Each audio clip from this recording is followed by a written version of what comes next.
This is On the Hunt at FoxNews.com. Hello, everybody. I'm Jonathan Hunt.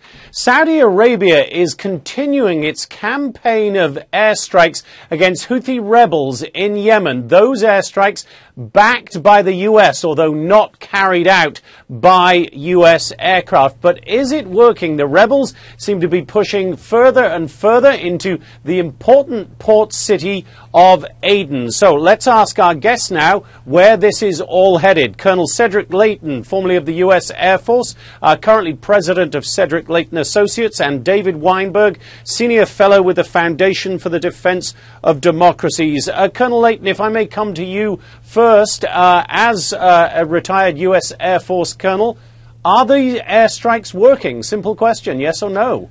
Well, and unfortunately, it's not a simple answer, Jonathan. The big idea here is that the big idea here is what are the real Saudi goals? And if the goal is just to get the Houthis to the negotiating table, then perhaps the airstrikes are working.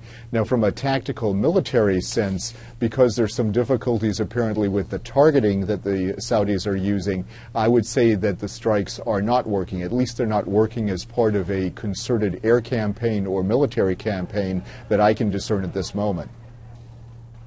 And Colonel, it seems to me, and you have said this before on various subjects that we have spoken about over the years, is that air power is rarely successful on its own. That's right. And the one big exception that you're looking at is perhaps you could say Serbia, Bosnia, the Balkan crisis in the 90s, where air power was pretty decisive, but there was a lot of ground movement, not from U.S. forces, obviously, but from local forces in and around that conflict.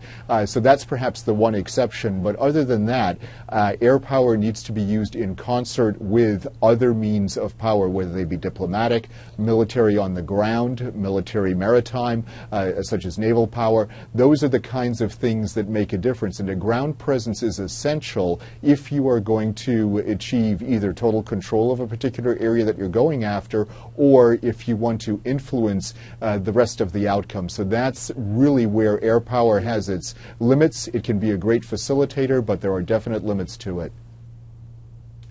David Weinberg, I want to pick up on something that Colonel Leighton says there. The Saudis themselves intimated earlier this week that they were going to look more at diplomatic pressures, humanitarian issues, other counter-terrorism measures, but they seem to have gone back, at least in the very short term, to these airstrikes. How can those other elements of a coordinated strategy play in here? So what you're referring to, on Tuesday, the Saudis announced an end to their Operation Decisive Storm and a start to a new operation that would focus much more on the political process, which they were calling Operation Restore Hope. Unfortunately, some of that was kabuki theater. The Saudis had made a couple of missteps on their airstrikes and struck civilian targets in a number of notable instances.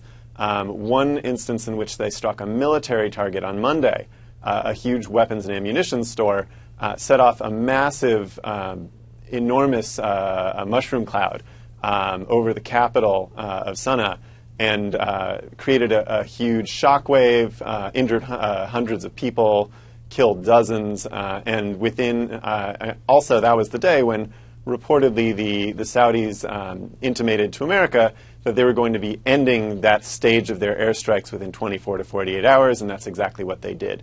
So it seems like they may have bitten off more than they could chew diplomatically in terms of what the optics of that operation might look like.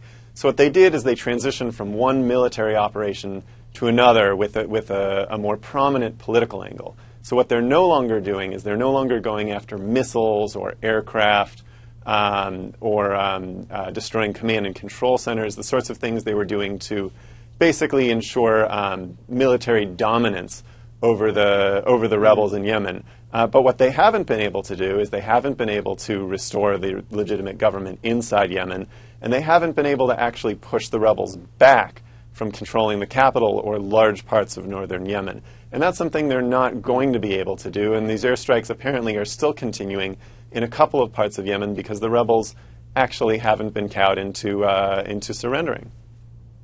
Right, David, the rebels, as we know, are Shiite. Saudi Arabia is majority Sunni. The rebels are backed by Iran. How significant is that as an element to this, David, whether it be the Shiite nature of the rebels or the Iranian backing? And how far do you think Saudi Arabia would go to prevent the Houthis taking control of Yemen in much greater force? So the sectarian element of this conflict is a very significant one. The Saudis have not shown themselves to be particularly concerned with power struggles between one faction or another in Yemen over the years, but when they see yet another Middle Eastern capital falling to Iranian Shiite proxies, they basically had alarm bells going off in their heads there. They basically saw this as a red line, an Iranian satellite on the Arabian Peninsula sharing a border with the kingdom.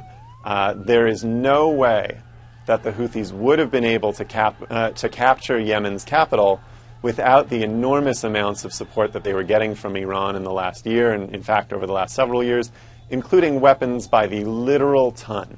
So this sectarian element plays large in that sense, and it also plays large domestically with the Saudis, who were getting a lot of flack internally for launching airstrikes against the so-called Islamic State, which, like the majority of Saudis, is a terrorist organization that's Sunni in its allegiance. Very quickly, both of you, as briefly as you can in a sentence. Colonel Leighton, to you first. Any end in sight to this, or is this something that we are all going to be reporting on for months, if not years to come? I think we'll be reporting on it for months and years to come, Jonathan, because the underlying issues don't go away. There may be a military truce, a political truce, but nothing more than that, and that's just going to paper over differences, in my view. And David, your prognosis?